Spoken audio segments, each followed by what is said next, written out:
नमस्कार दोस्तों। आज मैं आपको गणित के इंपॉर्टेंट क्वेश्चन लेकर के आया हूं। तो चलिए स्टार्ट करते हैं। पहला सवाल है, किसी कक्षा में कुल विद्यार्थियों की संख्या 180 है। यदि छात्राओं की संख्या 72 है तो बताइए छात्रों का प्रतिशत क्या होगा। देखो यहां पे टोटल आपके पास जो संख्या स्टूडेंट की वो है 180, यानी कि कुल संख्या आपके पास जो है वो है 180।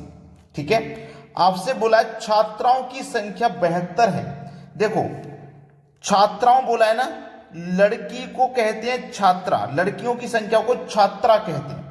तो लड़की की संख्या यानी कि 72 है। टोटल संख्या में से आप जो 72 संख्या लड़कियों की, इसे माइनस कर दोगे तो लड़कों की संख्या बचेगी। 180 में से 72 चला गया, 108 बचा, यानी कि ये लड़के की संख्या हो गई। टोटल संख्या में से आपने लड़कियों की संख्या माइनस कर दी तो लड़कों की संख्या बची।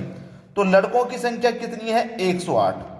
कितने में से है? 180 में से है। ठीक है, 180 में से। आपसे पूछा प्रतिशत, तो प्रतिशत में किसी भी चीज को बताने के लिए 100 से गुना किया जाता है। बस आ गया सवाल का सही जवाब। 0 से कट जाए 0। 18 से 108 6 बार में कटेगा और 6 का गुना आप 10 से करोगे तो ये हो जाएगा 60%। सवाल खत्म हुआ। ये आपके इस सवाल का ना बिल्कुल सही जवाब है। अब देखेंगे अगला प्रश्न।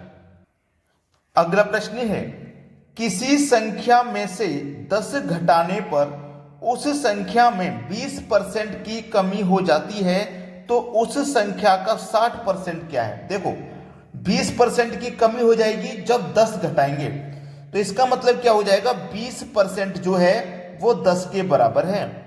जब 10 घटाएंगे तो 20% की कमी होगी, यानी कि जो 20% है वो 10 के बराबर है। जब 20% 10 के बराबर है तो आपका जो 60% होगा वो कितने के बराबर होगा? वो 30 के बराबर होगा। जब 20 10 के बराबर तो 60 30 के बराबर। तो आपसे पूछ रहा है 60% क्या होगा? 60% क्या होगा भैया? 30 होगा। यही आपके सवाल का ना बिल्कुल सही जवाब है। सवाल खत्म हो गया। अब देखते हैं अगला प्रश्न। अगला प्रश्न है, 10 लीटर मिश्रण में 10% एल्कोहल तथा पानी शेष है। 3 लीटर पानी और मिला दिया जाए तो नए मिश्रण में एल्कोहल की मात्रा प्रतिशत में कितनी होगी। देखो एक तो है आपके पास अल्कोहल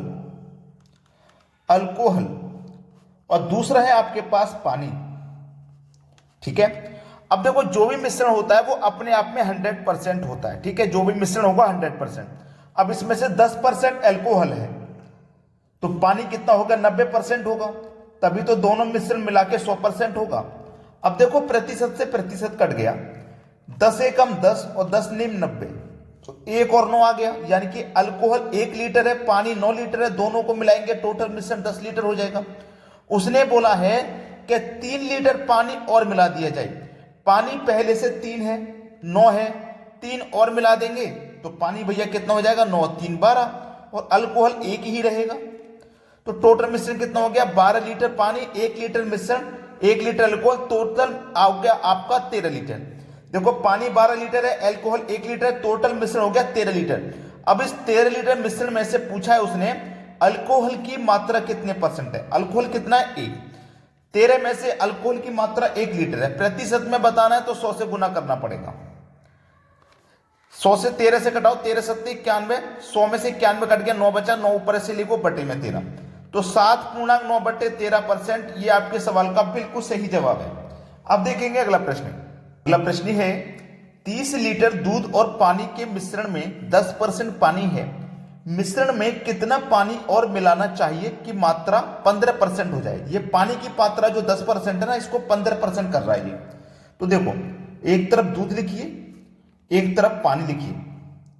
पानी कितना? 10% है, तो दूध कितना हो जाएगा? 90% हो जाएगा। ठीक है, इतना क्लियर है। बोला है पानी की मात्रा 15% हो जाए। जब पानी की मात्रा 15% हो जाएगी तो दूध की मात्रा 85% बचेगी, तभी दोनों मिला के 100% होगी। कोई भी मिश्रण 100% होता है। अब देखो याद रखना, जो मिलाया जाए या घटाया जाए उसे काम में मत लेना। ये पहले भी बता चुका हूं, फिर से बता रहा हूं। तो वो कह रहा है पानी मिलाया जाए, तो पानी वाला काम में मत लो। अगर पानी घटाने की बात करता तो भी काम में नहीं। जो मिलाया जाएगा या घटाया जाएगा उसे कभी काम में मत लेना। पहले से हमारा मिश्रण 30 का है, जो बचा हुआ उसे लिखो, ऊपर वाली वैल्यू ऊपर लिख दो, नीचे वाली वैल्यू को नीचे लिख दो आप, ठीक है। 5 से काटो 18 बार में, 5 से कटाओ 17 बार में, 18 तिया 54 और एक 0 यानी कि 540, 17 से डिवाइड कर दो, 17 से कटाओगे 17 तिया 51, 3 बचेगा 30, 17 कम 17, 13 बचेगा, तो 13 में नहीं जाएगा, 13 ऊपर बटे में 17। पहले मिश्रण कितना था? 30 था, और 30 से बढ़ के कितना हो गया? 31 पूर्णांक 13 बटे 17 हो गया।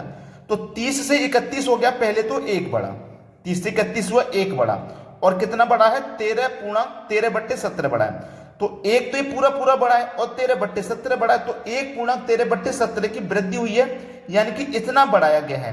तो हमें कितना पानी और मिलाना था? इतना पानी हमें और मिलाना था। यह हमारे सवाल का सही जवाब है। अब देखते हैं अगला प्रश्न। अगला प्रश्न है, किसी उपकरण के मूल्य में प्रति वर्ष 20% की कमी हो जाती है, तो बताइए 3 वर्ष के बाद उपकरण की कीमत क्या होगी। देखो, या तो कमी वाला प्रश्न पूछेगा या वृद्धि वाला, दोनों को बताऊंगा कैसे किया जाता है, ठीक है। चलो, जब यहां पे कोई उपकरण की वैल्यू नहीं दी गई है, तो आप उस उपकरण की वैल्यू को 100 मानेंगे, ठीक है, 100 मान लिया। अब देखो क्या हुआ है, 20% की कमी, जब कमी होगी ना तो 100 में से 20 घटा के लिखो 80, और इस प्रतिशत का मतलब आप जानते हैं बटे में 100 होता है। 80% का मतलब 80 लिखेंगे, परसेंट का मतलब बटे में 100। अब देखो 3 वर्ष के लिए ऐसा हुआ है, तो इसी को 3 बार लिखोगे आप, 80 बट्टे 100 और फिर 80 बट्टे 100, 3 बार हो गया। अब इसको सरल कर लो, आंसर आ जाएगा। जब कमी की बात होती है 100 में से कम करके लिखते हैं, ठीक है। चलो अब इसको सरल करो, सीधा सीधा 100 से 100 कट जाएगा, 2 जीरो से 2 जीरो ये कट जाएगा, और 1 जीरो से 1 जीरो ये कट जाएगा, ठीक है। 8 अट्ठे 64, 64 का गुना फिर 8 से करेंगे तो 512 हो जाएगा, और डिवाइड में कितना है? 10। 1 जीरो है तो एक संख्या बाद 10 में लगेगा, यानी कि 51.2। ये आपके सवाल का हुआ सही जवाब। अगर कमी की बात है तो बिल्कुल ऐसे करना है। अगर मान लो कमी की जगह वृद्धि दे दी जाए, कमी की जगह मान लो वृद्धि दे दी जाए, तो कैसे करेंगे? उपकरण की वैल्यू को 100 मानेंगे, 20 की वृद्धि होगी तो 100 में 20 जोड़ के लिखो 120, परसेंट का मतलब बटे में 100। 3 वर्ष की बात है तो इसी को 3 बार लिखना है, ठीक है, इसी को 3 बार लिखना है। अब देखो 100 से 100 ये कैंसिल, 2 जीरो से 2 जीरो ये भी कैंसिल, 1 जीरो से 1 जीरो ये कैंसिल, 12 का गुना 12 से, फिर 12 से मतलब 12 का क्यू, तो 12 का क्यू होता है 1728, बटे में 10 है। 10 का मतलब 1 जीरो है तो एक संख्या बाद 10 में लगा दो, 172.8, यह आंसर हो जाएगा। अगर कमी का पूछा है या वृद्धि का पूछा है, कैसा भी पूछा है आप कर दोगे। अब देखते हैं अगला प्रश्न।